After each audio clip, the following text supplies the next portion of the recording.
అపోస్తుల కార్యాలు 19వ అధ్యాయం. అపోల్లో కొరింథులో ఉన్నప్పుడు పౌలు ఎత్తైన ప్రాంతాల గుండా ప్రయాణం చేసి ఎఫెసుకు వెళ్ళాడు. అక్కడ కొందరు శిష్యులను చూచి, మీరు నమ్ముకున్నప్పుడు పవిత్రాత్మను పొందారా అని అడిగాడు.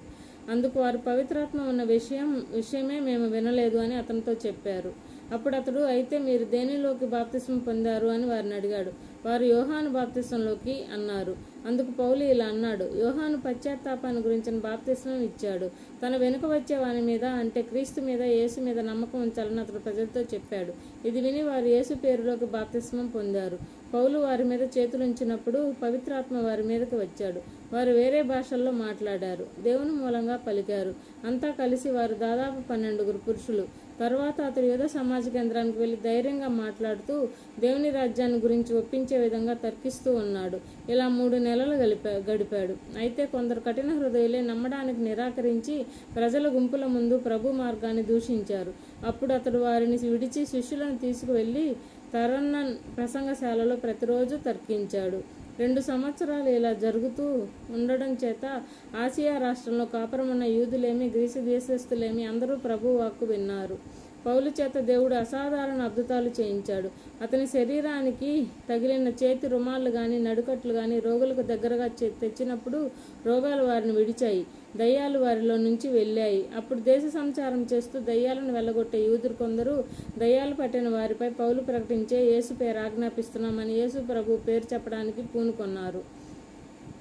యూదా ప్రధాన యాజకుడైన స్కెవా కొడుకులు 7 అలా చేశారు. ఆ దయ్యం వారితో, యేసంటే నాకు తెలుసు, పౌలు కూడా తెలుసు, కానీ మీరెవరు అని అంది. అప్పుడు దయ్యం ఎవరిలో ఉన్నదో అతడు వారి మీద ఎగిరి దూకి వారిని అణచివేసి ఓడగొట్టాడు.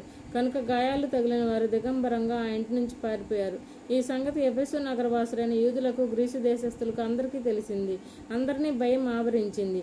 ప్రభువైన యేసు పేరు ఘనత కలిగింది. విశ్వాసులు అనేకులు వచ్చి తాము చేసిన చెడు క్రియాకలాపాలు తెలియచేసి ఒప్పుకున్నారు. అంతేగాక మంత్ర విద్యను అభ్యసించిన వారు అనేకులు తమ పుస్తకాలు తెచ్చి అందరి ఎదుట వాటిని కాల్చివేశారు.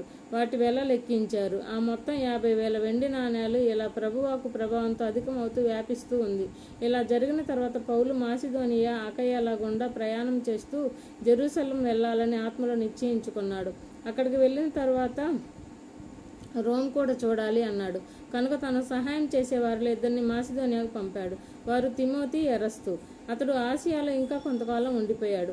ఆ కాలంలో క్రీస్తు మార్గాన్ని గురించి చాలా కల్లోలం పుట్టింది.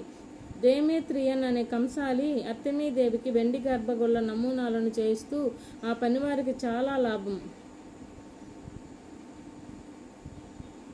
కలిగించేవాడు. అతడు వారిని అలాంటి పనిచేసి ఇతరులను పోగు చేసి ఇలా అన్నాడు, అయ్యలారా, ఈ వ్యాపారం వల్ల మనకు బాగా జీవనం జరుగుతూ ఉందని మీకు తెలుసు. అంతేకాదు, చేతులతో చేసిన దేవతలే కావని ఈ పౌలు చెప్తూ ఎఫెసులో మాత్రమే గాక దాదాపు ఆసియా రాష్ట్రం అంతటా ప్రజలు అనేకులను ఒప్పించి తిప్పివేశాడు. ఈ సంగతి మీరు విన్నారు, చూశారు.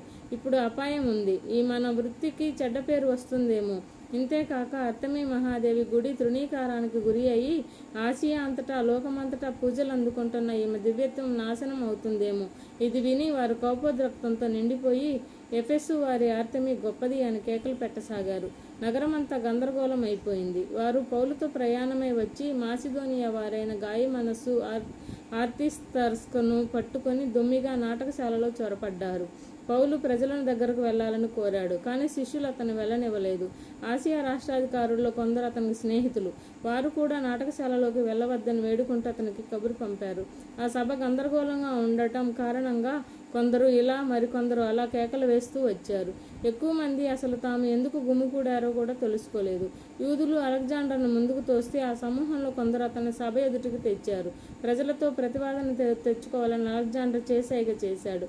కానీ అతడు యూదులని అప్పుడు వారు గుర్తించి ఏకకంఠంతో సుమారు 2 గంటల సేపు ఎఫెసు వారి అర్తెమీ గొప్పది అని అరిచారు.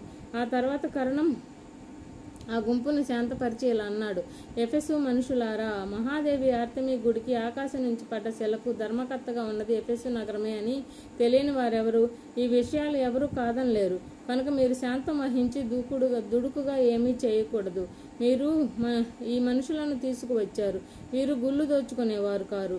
మీ దేవుని దూషించిన వారు కారు. అందుచేత దేమేత్రియన్ అతనితో ఉన్న చేతి పని వారు ఎవరైనా ఒక వ్యక్తి మీద ఫిర్యాదు చేయాలని ఉంటే వారు ఒకరితోనొకరు వాద్యమాడవచ్చు. న్యాయసభలు సమావేశమవుతున్నాయి ఉన్నాయి. రాష్ట్రాధికారులు ఉన్నారు. మీరు ఇంకా వేరే విచారణ ఏదైనా చేయాలని ఉంటే అది క్రమమైన సభలో పరిష్కారం కావాలి. ఈ రోజు అల్లరి గురించి మన మీద నేరం మోపడం జరుగుతుందేమో అనే ప్రమాదంలో ఉన్నాం.